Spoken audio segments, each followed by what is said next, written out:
So now you are telling me now that this is God. He used to eat food, your Jesus. He used to drink milk from his mother's breast. He used to wet his napkins. Your God, wetting his napkins. Your God eating. Yeah. Huh? And your God, you call him God? Man, how? You're defeating the whole purpose of why he came to earth. He came to earth so that he could live as a man, be tempted as a man through a period of time, and he failed. Look.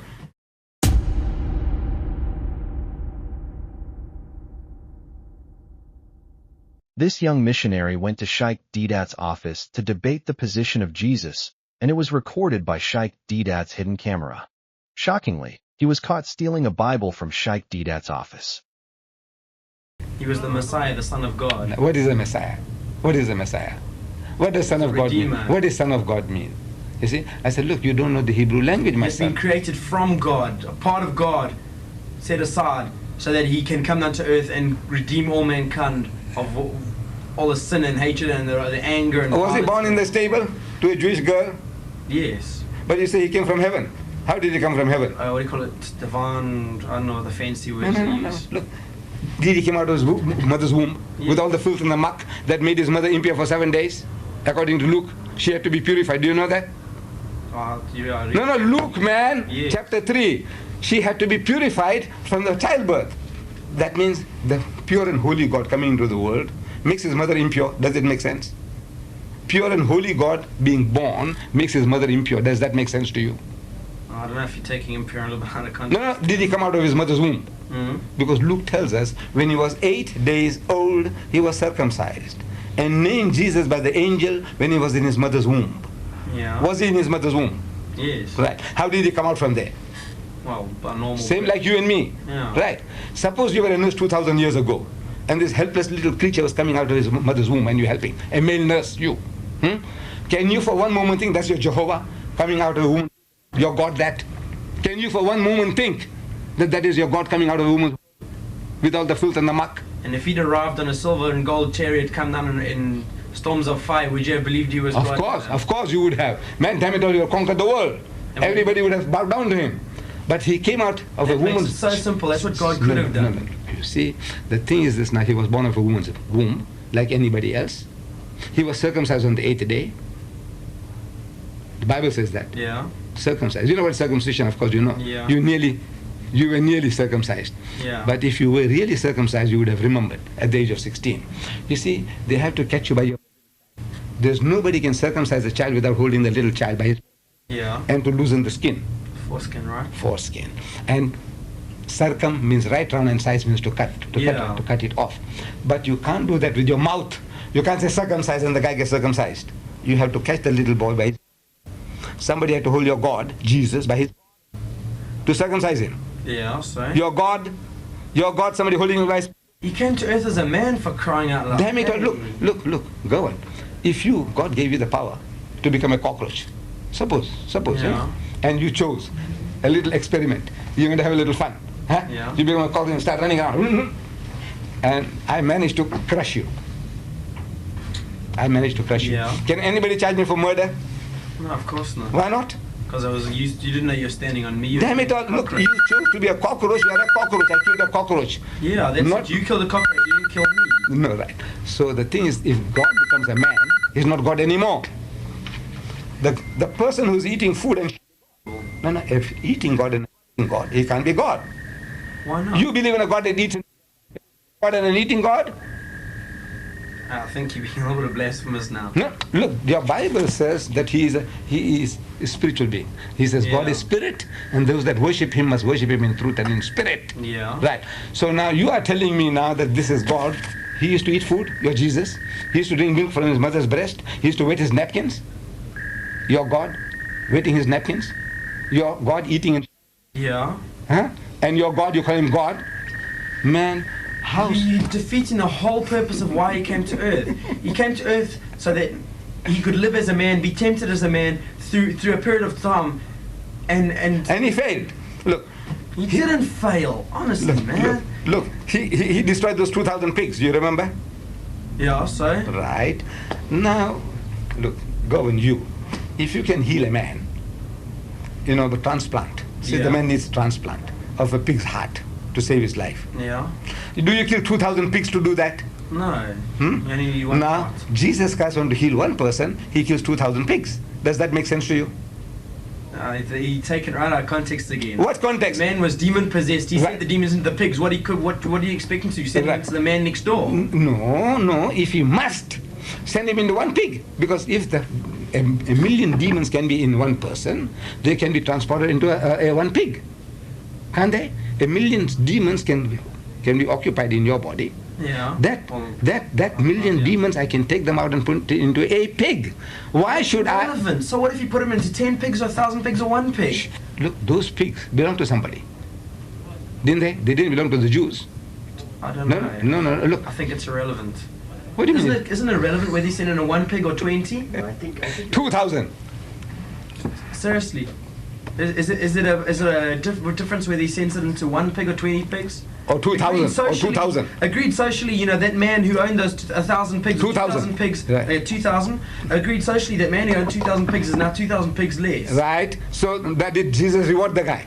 Did he pay them for it? Does it say he didn't? He didn't. Because they ran to the village and they brought a gang and chased him from there. Your God was chased out for destroying those 2,000 pigs. And the man, Damn it all, you're not reading your Bible. The man that was demon possessed, who Look, was nothing. that free. man, but to save that man, you destroyed somebody's 2,000 pigs. You are a bloody loony, a vandal, man. Then he's hungry. Go on, he's hungry, and he runs to a fig tree. And he finds no figs, so he kills the fig tree. Does that make sense to you? There's a vandal, man. A man is a vandal, you go and destroy somebody's fig tree. Fig trees just didn't drop from heaven. Look, in season, it would have borne fruit. It was out of season. Your God didn't even know when figs were in season or were not in season. You today, you go to a fruit shop and say, you want a bunch of leeches. They'll ask you, where do you come from? You say, I come from England. I say, no, sir, you say leeches around around December. Around Christmas time, you'll get leeches. Yeah. Right. So you say, oh, I'm sorry. I thought, I heard about leeches, so I asked. But you're a local man, and you go and ask for leeches, and there's no leeches there in the shop, and you punch the guy, and you upset his fruit, then you are a loony, man. You are a vandal. Jesus Christ, he goes and destroys a fig tree for not bearing fruit out of season. It's a lunacy of the highest order. He destroys somebody's pigs, 2,000. Then he calls his mother woman. He calls his mother woman. He said, what have I to do with thee? My time is not yet. This is the same word he used for a prostitute. In his language, is there no word for mother? There's no word for mother in his language? I don't know. What do you mean? Every human language, man, the first word that child utters is ma, mama. Yeah. And you mean to say in Hebrew there's no word for mother? There probably is, I don't know. No, damn it all, the very next word, he says, woman, look at your son. And he tells the son, John, he said, look at your mother. He used the word mother. Right? So he knew the word mother. But now he uses the word woman for his mother, which is the same word he uses for a prostitute. Does it befit a man of God? Addressing his mother, a woman. Is that how you call your mother? You call your mother your father's wife. Is that what you call her? What do you call her? Don't you call her mom? Huh? You don't call her father's wife. She's your father's wife. Isn't she? Your mother is your father's wife. I hope so. Well, she is your father's wife, but you don't call her father's wife. You don't call her woman, do you? You won't call her a woman? No. But then But under Jesus Christ, I had no so reason. Jesus Christ has a right. The woman who carried him for 9 months. Oh, he is God. So she carried him. She was not a goddess. Man, aren't those things being put into the Bible to show you that Jesus was not God? That's it. He was a prophet. Because if he was God, he would know that you would get fig on that tree. Right. I think those things are put in there. And I have looked what little I've looked in the Bible. I have found nowhere where Jesus said, I am God, worship me. No, that would have been... If I walked in this room today and said, I am God, worship me, you'd think I'm a nutcase. So of course you would be a nutcase. You see? No, but and now, if Jesus said, worship me, I'm God. If he's God, then he's a bloody hypocrite. He's talking with tongue in cheek. If he's God, he must say, so I'm God. If you are God, then you're not afraid. My son, am I right? Well, he's not afraid. He went to the cross. That is crying like a woman. You remember? He's crying, he's wailing like a woman, he's crying in the garden. Well, wouldn't you, if I told you at 3 o'clock this afternoon you were going to be crucified? No. For a cause... If you're God, you wouldn't be. No. If you're a God. No, Or a son of but he came on earth as a You're a man. servant of God. He was a man. There are millions. He was wailing. He was going to Go and look. There are millions of Chinese who have gone to the slaughter with a smile on their faces. Lord Nelson, you heard about Lord Nelson, right? While he was dying, he said, "Thank God that I have done my duty." This man is crying, man. Even on the cross, he's crying. He said, "Eli, Eli, lama sabachthani," which means, my God, why hast thou forsaken me?" If God forsook him, that means he's an unbeliever. That's death. That is spiritual death. If God forsakes you, you are dead. You agree? Yeah, spiritually. Spiritually you are dead, and that's the real thing that matters. God told Adam, he says, "The day that thou eatest the fruit thereof, thou shalt surely die." You remember? Die spiritually, he did. He didn't say that, but that's what he said. No, but that's what he meant. That's right. In other words, now, spiritually be separated from me. Yeah. Right. That means spiritual death. Spiritual death. Yeah. Jesus was separated from the Father spiritually. Spiritually he was dead. Yeah. That means spiritually he was an unbeliever. You see, when you're spiritually dead, you are an unbeliever. I've seen that, but I don't agree with it. If you are spiritually deprived from God, separated from God, you are dead. You are a kafir. You are a kafir. You are an unbeliever. If God separates from me, he rejects me, then I am an unbeliever. Yeah, You see? I'm not going to renounce my Christianity. No, that nobody asked you. That you did done already. I hear what you're saying. My whole point to round up what you're saying is, I agree with you in a lot of ways. The Bible contradicts itself, or seems to contradict itself. My point is that the men that wrote the Bible were not perfect. I don't think God sort of sat down on the guy's shoulder and said, in his ear, okay, and then told him word for word what to write. I think if I see something happening in the street and I wrote an account of it, and that gentleman on the other side of the street saw the same thing and he gave an account, would our accounts be the same? You see, basically, maybe the very, very basic general outline of the story should be the same. Contradicting. You see, once you are contradicting, contradict themselves. No, listen. The book says that Solomon had 4,000 stalls of horses. Yeah. Another guy says he's inspired by God. He says he had 40,000 stalls of horses. 4 and 40. Does that make a difference to you? Difference of 36,000. Do you know that? Oh, can I add Right. And now the Jews, they didn't know the zero. They didn't know the zero. They wrote it in words. They wrote 4,000 in Hebrew, F-O-U-R, 4. Yeah. They wrote 40, F-O-R-T-Y, 40,000. Yeah. There's a difference of 36,000. Who is inspired out of the two? Then this book says, one guy here, you read there, he says that guy is an Ishmaelite, and another says he's an Israelite. The same fellow. But if I told you that Muhammad was a Jew, an Israelite, that guy tells you Muhammad was an Ishmaelite, an Arab. But Ishmael is Ishmael. The children of Ishmael are the Ishmaelites. The children of Israel are the Israelites. Yeah, but I'm trying to think now. Israel. Not Israel, what's the word? Ishmael and someone else in Isaac. Yeah, it's the same person, eh? No. It means the same. Ishmael and Isaac. No, man, they're two. There was a poster downstairs at a cafe I saw, and it had all the Muslim names and then names in brackets, all the other way around. No, whatever that is. Jacob was... Yaqub. No, that means that how we pronounce. We pronounce it Yaqub. Yusuf, like Yusuf, you say Joseph, we say Yusuf, is the same person, but that's the way of pronouncing. Yeah. Dialect, you see. But now, if I'm telling you that Jesus was an Arab, that guy said, you say Jesus was a Jew. Yeah. One of us is not speaking the truth. Yeah. In this case, we know who's not speaking the truth. I'm a liar. Yeah. Am I right? Yeah. But suppose we didn't know about a fellow, and you said he was Jew, and I say he was an Arab. Yeah. Both of us could be liars. Am I right? Yeah. But in our case about Jesus, you are speaking the truth, and I'm speaking a lie. Yeah. Right. So now you open the book. Open the book, 1 Chronicle 2:17. It tells you that the guy they mentioned, he is an Ishmaelite. 2 Samuel 17. Verse 25, it says he is an Israelite. Now, coming from the same God, does God know what he's talking about? Does he know the difference between Ishmaelite and Israelite? Does he know the difference? Does he know? Actually not. God doesn't know. That means he's no God. He's some man sitting on some throne. He's telling you, say, write down my son Jesus is a Jew. And he's telling that man, say, write down my son Jesus is an Arab. can they think originate from the same God? Both these statements. And to say that one of those prophets that wrote that down was wrong? Or both of them are wrong, or one of them is wrong, definitely. That's your book. And I show you 100 like that. Jesus says, he says, of those that have given me, I have lost none. None means not one. Not one. Yeah. In the next chapter he says, of those that you have given me, I have lost only one. Now the difference between one and none. Where is that? John 17:12. John chapter 17 verse 12.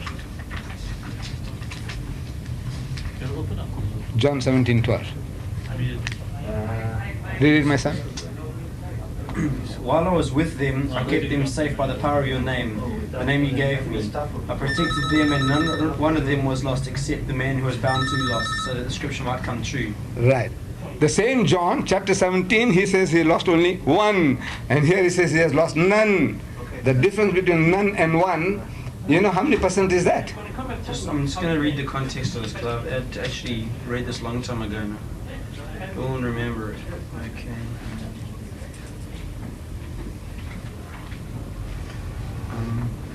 Just have a look at the context. I'm just going to write these two down, because I've actually got a lot of work to do, and I don't want to waste your time. Me too. I'm also a very busy man, but I sacrificed my whole morning. Thank you very much. I appreciate it. 17.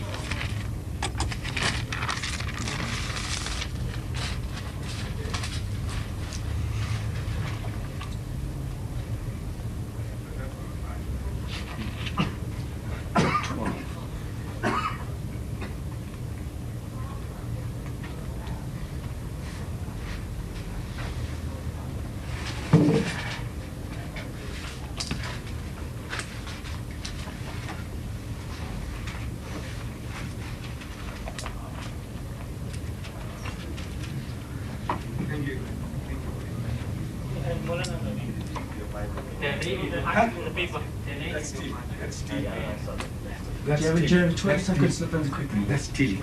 That's Do you stealing. have a toilet? You see, you took that Bible out. Yeah, no, That it's is- my Bible. That is stealing. Stealing. That is stealing, yes. You see, Please, look, may I ask for my Bible back? you took it from there, that is stealing. I just absented myself for 2 seconds, and this is what you do. You are a man of spirit, spiritual person.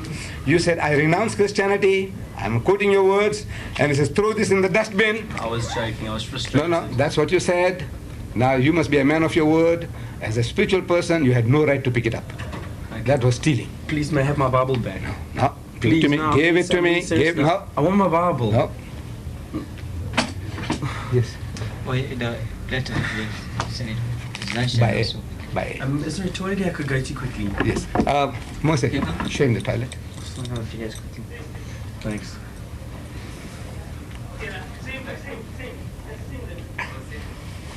Mr. E.B. Lockhart. Oh, you do this now.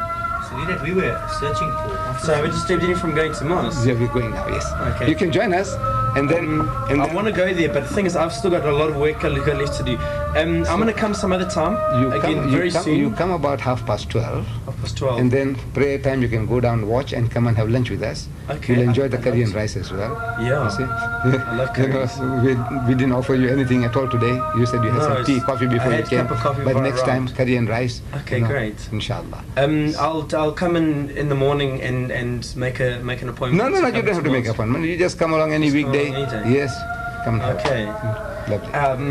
I had an unbelievable morning, man. This is like the time of my life. I really appreciate everything you've done for me. Thank you. Can I have my Bible, please? No. I need that Bible. No. My mom and dad gave it to me for Christmas. The Christian, you see, I had another Christian from a university after one of my lectures in the city hall. Yeah. And he tells me, he said, look, I don't agree with you. I said, you have a right. What you don't agree with? He heard my lecture. He can tell me nothing. But I don't agree with you. See, Christ is the way. I said, look, man, his teachings, you can't practice them.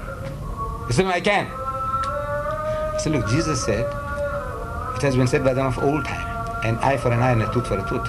But I say unto you, resist not evil. He who strikes you on the right cheek, give him the other. Yeah. So are you prepared to? That I strike you on the right cheek and you give the other? Yeah. He said, yes. Right. Come on. No, I don't want to. No. He said, Oh, right, okay. he's prepared to. Yeah. That means he can follow Jesus Christ. Yeah. Right? So I withdrew. That means he won the first round. See, I didn't dirty my hands.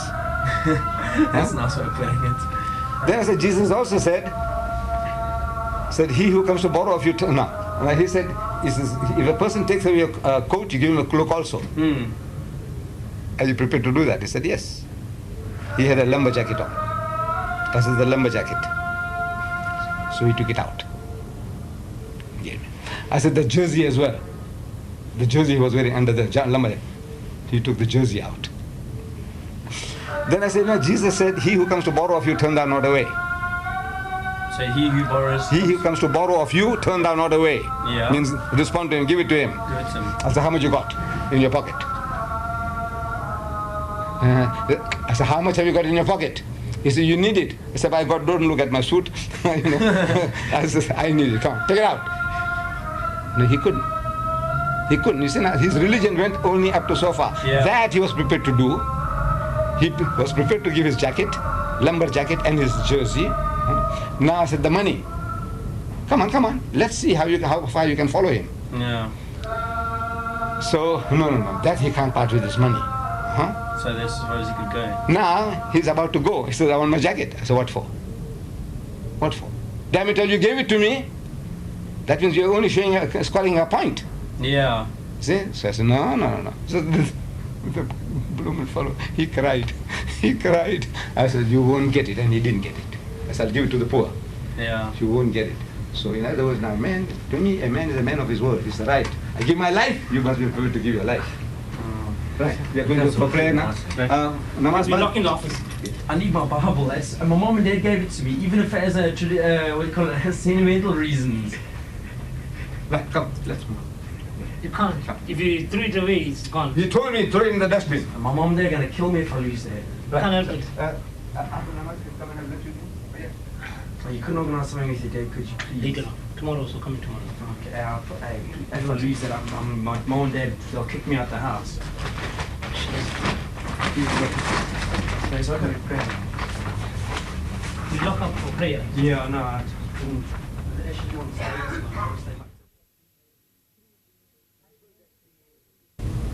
Bible that he threw there and denounced Christianity.